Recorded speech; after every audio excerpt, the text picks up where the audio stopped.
বিউলির ডাল রান্না করব, তাই প্রথমে বিউলির ডালটা আমি শুকনো খোলায় ভেজে নিচ্ছি। হালকা লাল লাল করে বিউলির ডালটাকে ভেজে নেব।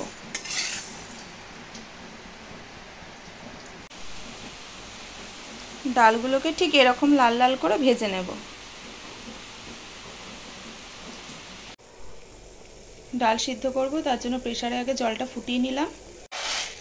ডালগুলো দিয়ে দিচ্ছি, ঢাকনার মুখটা আটকে নিচ্ছি। চেরা কাঁচা লঙ্কা দিয়ে দিচ্ছি। ডাল সিদ্ধ হয়ে গেছে।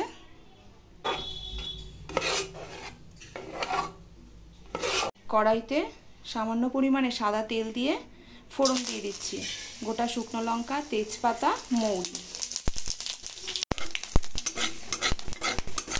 ফোড়নটা একটু ভাজা ভাজা করে নেব। ফোড়ন ভাজা ভাজা হয়ে গেছে। এখন মিশ্রণটা সিদ্ধ ডালটা এবার কড়াইতে দিয়ে দিলাম। এবার হলুদ দেব পরিমাণ মতো।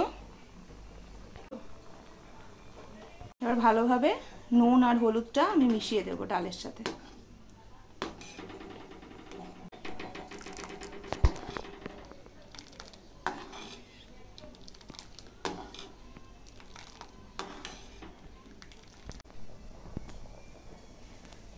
এবার পরিমাণ মতো মিষ্টি দিয়ে দিচ্ছি।